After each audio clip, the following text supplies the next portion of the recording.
Hey, what's up, everybody? This is Dan Wynn, and I have a very special guest with me today. He is an attorney, a bankruptcy attorney and business litigation attorney coming up on 15 years. I've worked with him and sent him clients, and he's worked with business bankruptcies and personal bankruptcies. I wanted to bring him on here and talk a little bit about some things about bankruptcy in light of what's going on with COVID-19. So I want to welcome to the guest, Amit Bahadori. Thank you very much, Dan. It's a pleasure to be with you, and thank you for having me on your podcast. Sure, my pleasure. And so, some people already reached out to me. As you know, a lot of people had to shut down their businesses due to the shelter in place, and especially the restaurants, they're hurting. Yes. And so I've got requests like, hey, if we can't get any stimulus or can't get enough or get customers, we're gonna have to file for bankruptcy. So I want to bring you onto the show today and talk a little bit about business bankruptcies, personal bankruptcies, and what do you see coming out of this. And I know you've done bankruptcy for a while. You've kind of lived through the 2008 financial crisis and having helped Yes. people go through bankruptcy through there, and maybe some of the things that are similar and some of the things that are different. So let me start with the beginning. Tell us a little bit about yourself and why you became an attorney. Sure. So just to give a little bit of background, as you mentioned, I've been practicing law for close to 15 years. And I would say about 10 of those years have been more focused on bankruptcy work. I started off being a lawyer through the litigation route and did litigation for a number of years. And, as you mentioned, the crisis, the 2008 through roughly 2011-12 crisis, led me into the field of bankruptcy, just because it was going on around me. Clients of mine were inquiring about it. It just seemed logical to get to know about, this area of the law. So since about 2010 through today, a large percentage of my practice has been dedicated to bankruptcy, and I would say it looks like it'll continue to be dedicated, just given the current circumstances. And I've represented, a variety of clients, individuals, families, and businesses, both small to medium-sized businesses. So that's roughly, what my practice is based on. It's more of a consumer side bankruptcy, and from just what I'm gathering now, we're starting to see a lot of specific industries, obviously, just very negatively impacted by this pandemic. As you mentioned, restaurant industry, also the retail industry, and hospitality. So it'll be interesting to see how things, proceed forward, from here on. But we'll see where things take us. Yeah. So I know when you started your career, you started off at a firm. What made you decide, hey, something I want to do full time and have my own practice? So I was practicing with a fairly medium-sized firm. I'd say roughly 100 attorneys for about 4.5 years before I struck out on my own.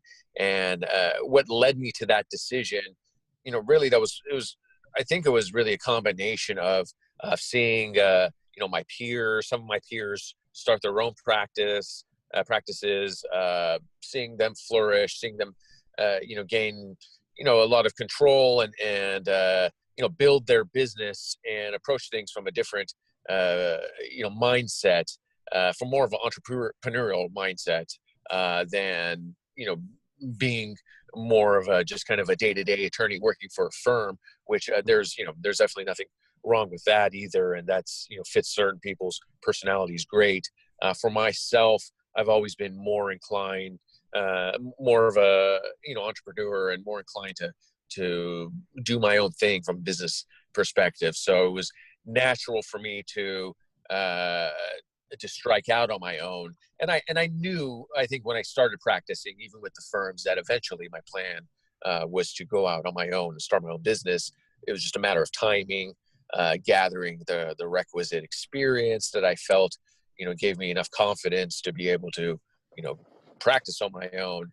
And then that combination of having to be the right time where I'm seeing, like I said, peers of mine go out, start their own practices, discussing with more senior attorneys who had been practicing for 20, 30 years, and getting encouragement from them. I think that kind of pushed it over, and allowed me to make that decision. And then started my practice in 2010, January 2010, struck out on my own. So you kind of been on your own almost 10 years now. And, we talk a little bit about, the 2008 financial crisis. So obviously we're kind of seeing the crest of the wave coming up for COVID-19, but what are the similarities you're seeing between what happened then and, what's going on right now? Well, with the prior crisis, a lot of it was driven by, the real estate market. And I think during that time, when that wave hit, many of the problems that the filers were facing had to do with, the mortgages, not being able to afford, their housing, and, loss of valuation in their properties, loss of valuation in, their retirement accounts. So I think that wave was definitely more property centric. It lent itself to a lot of Chapter 13 bankruptcies, which are specific type of bankruptcies that allow you to catch up with, arrears on your mortgages, allow you to restructure your mortgages. So I think there were a lot of those cases during that time period that really drove the filings.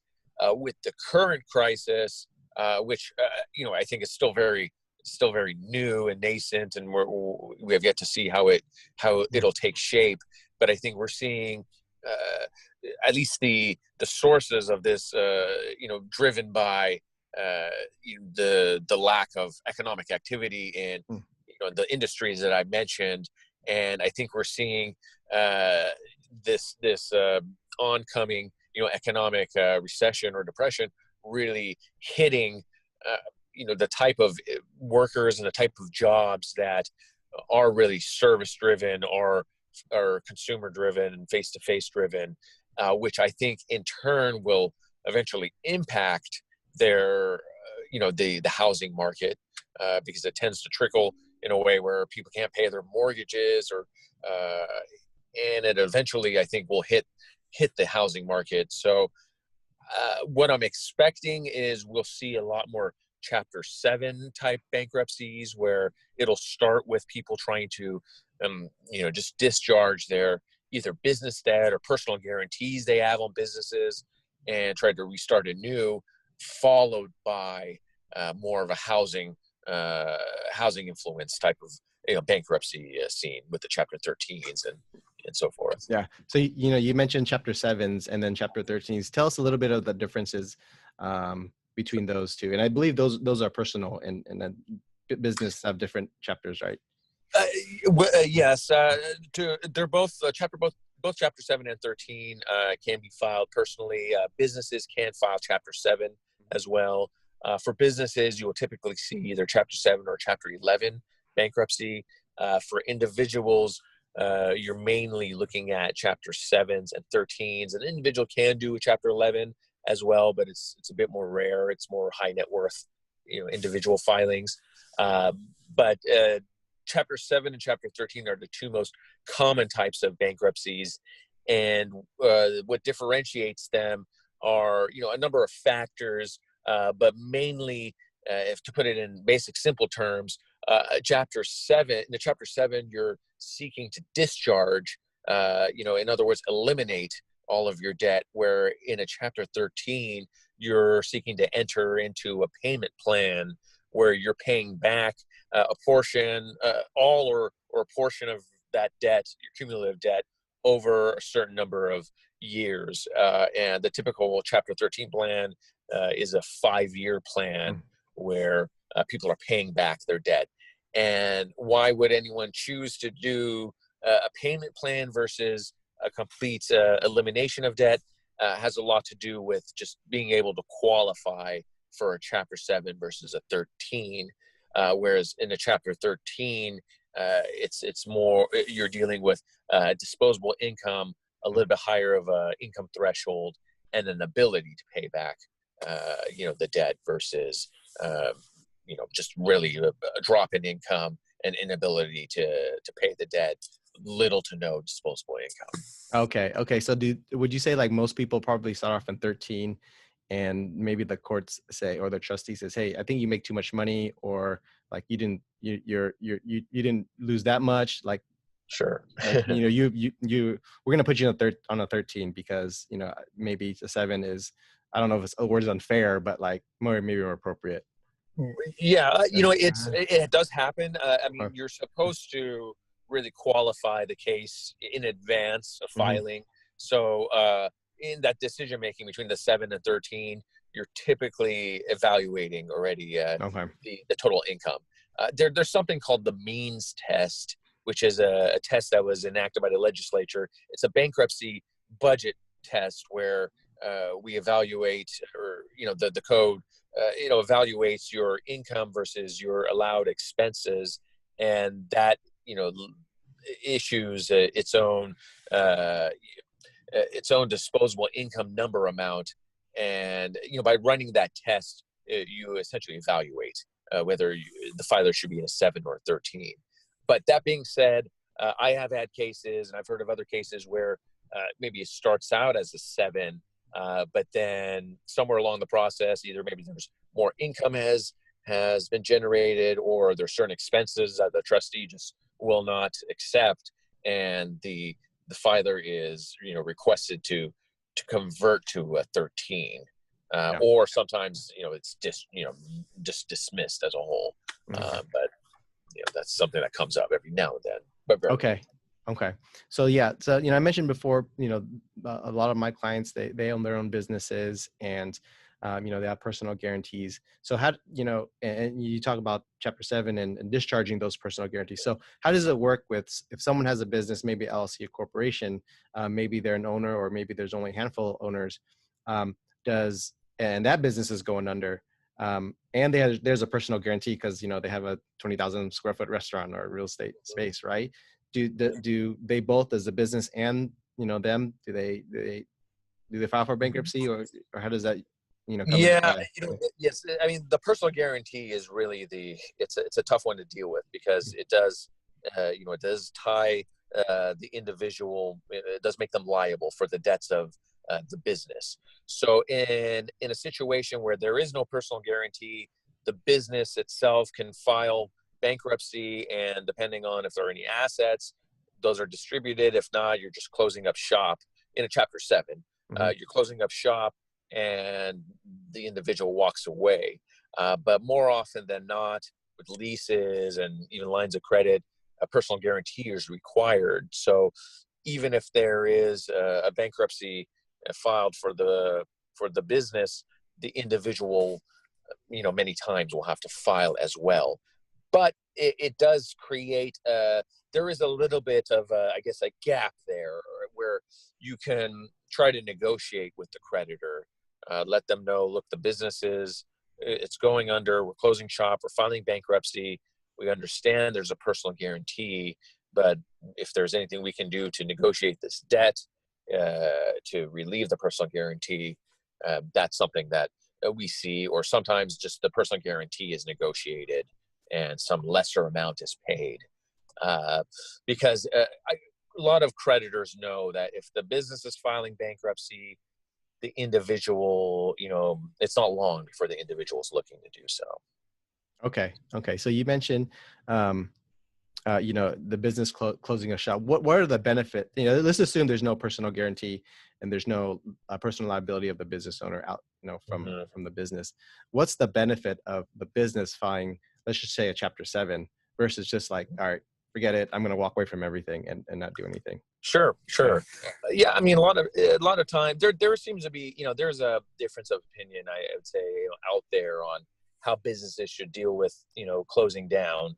One school of thought is, a business will just unwind and then they'll dissolve, and depending on whether there's money in the bank to pay vendors, creditors, and so forth, some arrangement will be reached, and the creditors will be, dealt with according to how much assets there are in the business, and then you just dissolve.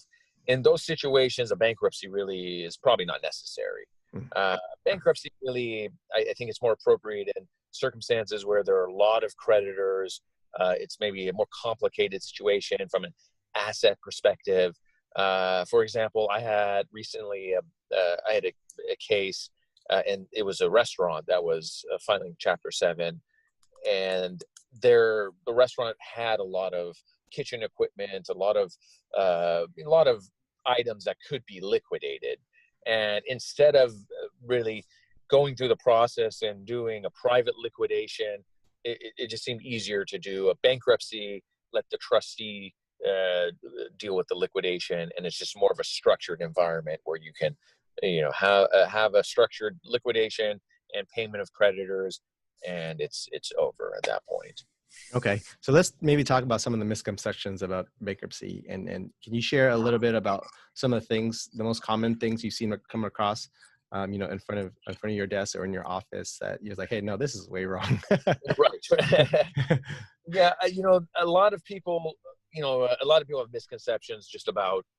I mean, there's a lot of stigma, I guess you can say, with the bankruptcy. So that's one thing that we deal with. There's a lot of, feelings that, tied up with failure, with, a sense of a disappointment.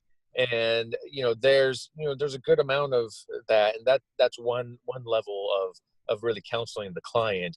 And, what I've started to do on, my Instagram page is on Mondays, I started to post, maybe a short little biography or profile about a famous individual or successful individual who has filed bankruptcy in the past. So the first one we did was Walt Disney, and then yesterday's post was for Hershey, who had filed bankruptcy twice, and used the bankruptcy system to protect his core assets, discharge a debt, and then get back into business.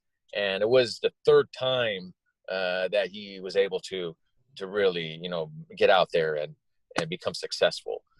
So part of my job is counseling the client and trying to mitigate and limit that sense of failure. Because there are plenty of people that are successful that did get up, and they use that bankruptcy as a tool and not as a reflection of themselves. So I think separating that from the emotional aspect is one thing that we deal with commonly. But there are many other misconceptions. I mean, on all ends of the spectrum. I mean, there's people that feel bankruptcy is going to ruin their credit, that they'll never be able to get a loan again, or that they'll have to forfeit their car, their house. Those are extreme positions.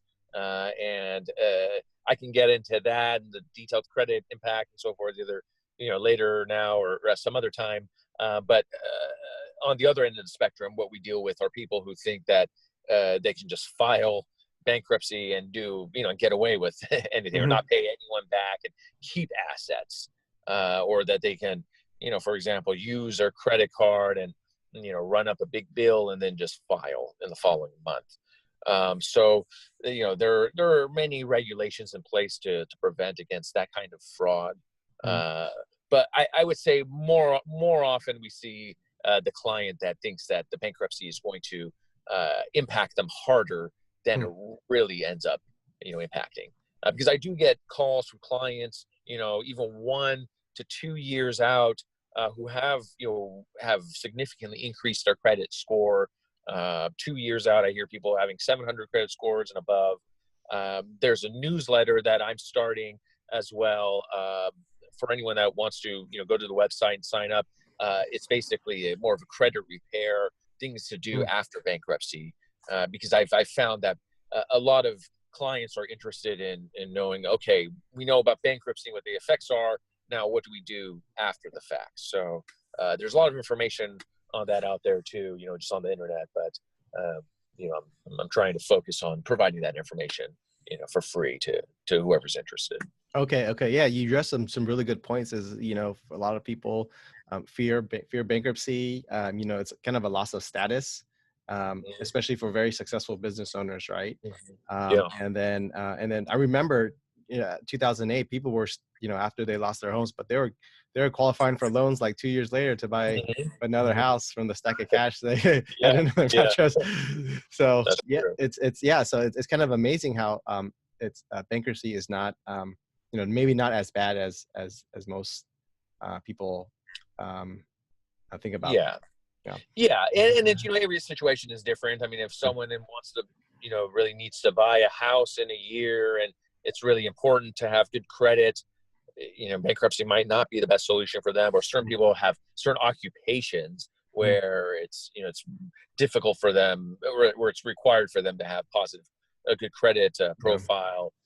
So in those situations, obviously, we look at other ways to try to deal with the problem. So let's talk a little bit about that, and let me know if you've come across something like that. So I know in a lot of licensed professions, when you're like renewing or you have to submit applications to certain Right, organizations, they'll ask like, have you had to file for bankruptcy?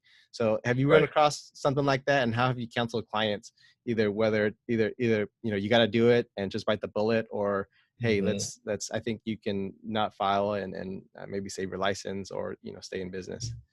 Yeah, I've dealt with both of those situations. I think with like financial planners, it's they have very strict regulations to follow. I mean, it's a high expectation.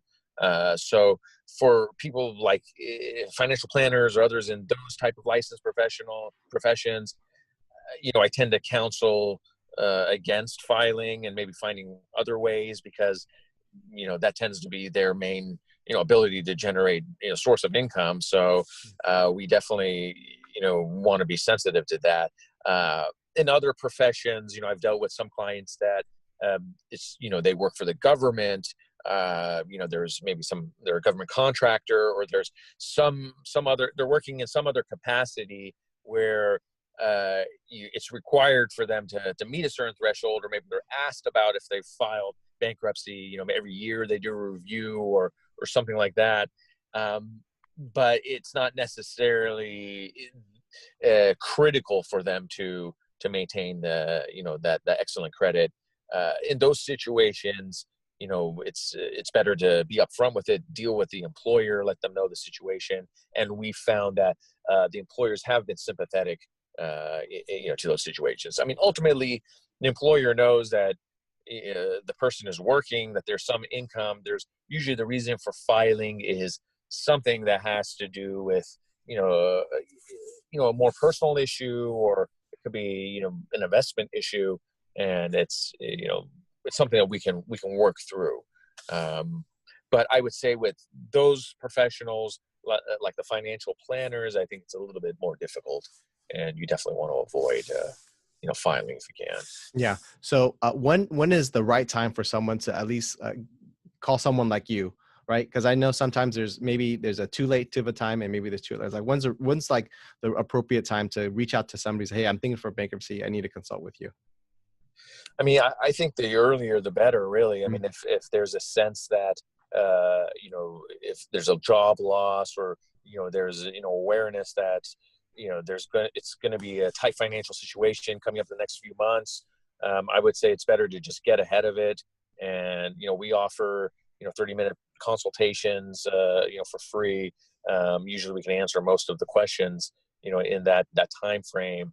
A lot of times, people call and they just they're not ready to file, but we just keep in touch, and maybe they'll sign up and for the newsletter. I'll give them information. We'll keep a constant communication thread, and then when the time is right, they'll feel more prepared and ready. But as far as timing wise, I think sooner than better. It's better to prepare than to have to deal with, let's say, a judgment or a wage garnishment, where your income, your paycheck is getting garnished, and then you have, a very short period of time to file. Those are cases that, typically it's better to try to avoid that if possible. Yeah. So I remember back in 2008, we start seeing these bandit signs right off the freeway. It says, "Hey, file for bankruptcy," like 599. Right. So like, what are, I don't know if those are attorneys or not, but like, what, is that something, those are legitimate, not legitimate? Um, Sure. and if they are, like, what should we look for in a bankruptcy attorney? Because 2008, it was like a dime a dozen for bankruptcy attorneys. Hmm. So what makes a good bankruptcy attorney? Sure. Yeah, no, definitely. So I guess you want me, I can go into the first part of the question. I Yeah. guess that lends Yeah. itself to the second. Yeah. So, I've seen I've seen some signs. It's been a while since I've seen it, but sometimes you see some signs on the side of the road that say, Chapter 7 bankruptcy, $400, $700. The number, I think it was like 900 and it just went down. Like 400. The race at the bottom, who can charge the cheapest? Yeah. Well, so, I mean, that first of all, that fee doesn't always reflect all of the parts of the bankruptcy. So and you're not always getting an attorney. So sometimes it would be maybe someone like a bankruptcy petition preparer, someone that would just it's a 400, they'll just help you fill out the paperwork, but then you're on your own at appearing at the court. Certain legal questions they can't really counsel you on. If there's anything that's more than filling out the paperwork, there's additional fees, or you get referred to an attorney or something like that. I'd be very just wary of that type of marketing. I mean, I think you can kind of sense when something's a scam, or when something's too good to be true, or priced too low. We get calls from people that say, I have a very straightforward bankruptcy. I see the other guys he's charging $500. Why are you charging, 3 times that? I have to explain to them. I mean, there's a lot of times when you see these fees, they don't include things like, having a reaffirmation agreement to make sure that your car, is reaffirmed and it keeps getting reported on your credit, or certain things that end up getting charged for piecemeal. So that you see some of the more legitimate, attorneys, they may say $900, but you want a reaffirmation agreement, it's another $300. If you want that court appearance, it's another, $250. And then that price really adds up to be what's more or less the market rate for a bankruptcy. So as far as, how to distinguish between who to go for and who you want to retain. I mean, part of it, I think, is you do want to, do kind of the more objective, tests. How long have they been practicing? Are they familiar with bankruptcy enough? How many cases have they done? Hundreds or thousands of cases. Are they just starting right now because they've heard bankruptcy is a hot area? Something like that. So you want someone that has some degree of experience. I mean, that's always usually a good factor. But does it necessarily need to be someone with 30 years experience? Maybe not. But you do want to kind of run that test by them. But beyond that, I think you want an attorney that's going to pay an individualized, give individualized attention, and is not going to treat the case like just kind of a filing a mill might do, where you're just basically, they're not even filing. Some of the cases don't fit into, the cookie cutter, mold. And usually the clients that I've spoken to that have been with other attorneys that have been unhappy, it's usually been tied to feeling like there wasn't enough attention given by the attorney to that individual's situation. And in some cases, maybe they never even met the attorney. Everything was done remotely. At the 341A hearing, it was, a different, someone like an appearance attorney showed up, which is, none of that, is necessarily bad, as long as there's a degree of individualized attention to the case. You want to at least have talked to your attorney and had at least one, if not Right. more, vetting session or one-on-one session. So that's what I would look for. And, pricing wise, some attorneys were charging, higher than, even what they should. I do want to talk one thing about the pricing, because there has, in the past year to 2 years or so, there has been somewhat of a trend with the bankruptcy in the bankruptcy system, where you're starting to see more and more of what's called bifurcation of the bankruptcy retainer agreement, which is essentially what it means is you'll get you're hiring an attorney to perform some pre-petition services at a lower rate, or a very low rate, sometimes zero rate, and then you're executing a post-petition agreement with them, to where you're basically charging the client for your services after the filing. So that allows you to essentially break up the fee, so the client doesn't necessarily need to pay the full fee in advance of filing. So that's opened up a whole cottage industry. I mean, there are now companies that will, finance this, which will allow attorneys to do a very low, like, filing fee down, like $335 down, or even less than that. Will file your bankruptcy, and then they, you get put on a payment plan, where the filer is now paying, the filing fee, balance of the filing fee, which, $1,500 to $2,000 or whatever. I'm just throwing numbers out there, spread out over a year. So it's effectively, it's less than $200 a month. That's a trend that we're starting to see. The good thing about that is it allows a filer to start rebuilding some credit immediately after filing, because now because that's reported as to the credit reporting agencies, right? Yeah. So it's a way to start building credit. On the flip side, if you miss those payments, the law requires you to, if you're going to report the good, you have to report the bad. But some of the companies that I've at least dealt with, they've been very good at having the clients maintain those rates, and they're very non-aggressive, and they're not reporting to credit right away. They're trying to get the client on track. So that's I think been beneficial to a lot of potential bankruptcy filers who just couldn't afford the full fee up front. So, okay, that's good to know. So you mentioned about fees.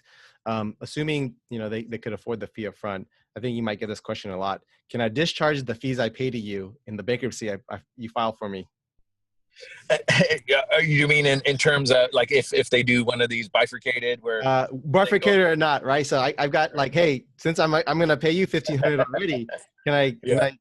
I mean, I know it's kind of good for you. Well, no, that's actually a very valid point. But well, okay, if you're going to pay me the money, like, in advance, then the debt's already been paid, so there's nothing to discharge.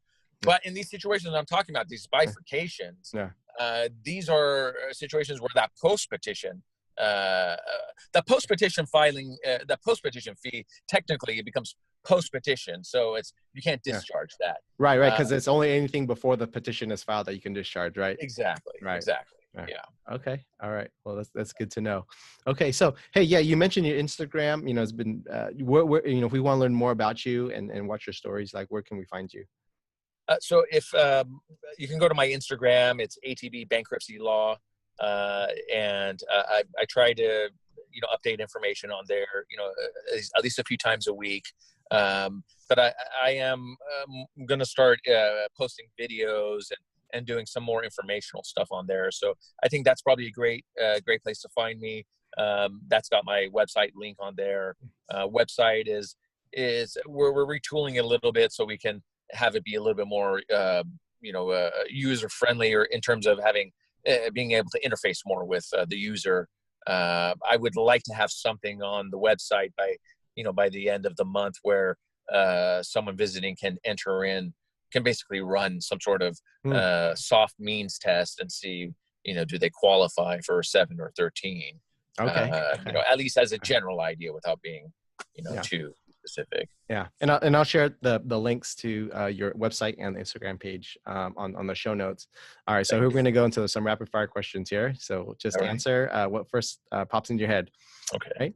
Right? Who's your role model? My role model, as cheesy as it sounds, my dad is my role model. he's kind of he's got the very classic, I think, immigrant entrepreneurial story.